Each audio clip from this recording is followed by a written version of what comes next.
হাসিনা যা করছে পৃথিবীর ইতিহাসে এরকম হয় নাই। এরকম কোন দেখাতে পারে না পৃথিবীতে যে হাসিনা কি করে নাই।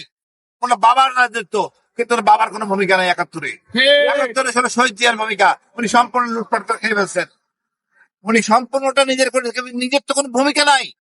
উনি ছিলেন পাকিস্তান সেনাবাহিনী আশ্রয়ে, ইতিহাস চোর। উনি ছিলেন পাকিস্তান সেনাবাহিনী আশ্রয়ে, প্রতি মাসে মাসে ভাতা পাইতেন। ভাবেন 1500 টাকা, আসেন 1500 টাকা ভাতা পাইতেন। উনি আমার দেশ পেলে কথা বলে লাভ নাই। মানে বাচ্চা হইতে পাকিস্তানের আন্ডারে সেভ হয়েছে, উনি আমার স্বাধীনতা গল্প শোনান। এরকম কুলাঙ্গার হাতিটা আমরা দেখতে চাই না। আজকে নাকি 6:30 বক্তৃতা দিবেন, আমরা দেখবো কি বক্তৃতা দেন। এটা বাটপার, এই শেখ বংশ পুরো বাটপার। আওয়ামী লীগ মানে একটা গালি। এই হলো ধর্ষণ থেকে শুরু করে যত অপকর্ম আছে অনৈতিক, বলতে খারাপ লাগে, সবগুলির সমষ্টিগত গালি হলো গিয়া আওয়ামী লীগ। আওয়ামী লীগে আমরা কোন রাজনৈতিক দল মনে করি না, এটা হলো গালি।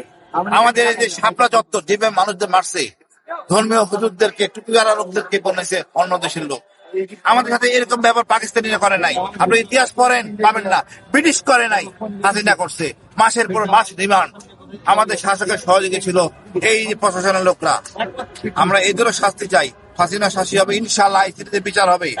আমরা এনজয় করবো এটা, এবং আমরা আল্লাহর কাছে শুকরিয়া করি এরকম হাসিনা আমাদের জন্ম না দেয়। আমরা বিএমপিকে বলবো হাসিনা কর্ম থেকে শিখেন এবং জনগণের পাশে দাঁড়ান। ইনশাআল্লাহ বিজয় হবে। ধন্যবাদ। আসসালামু আলাইকুম। মতিন ভাই কই আপনি?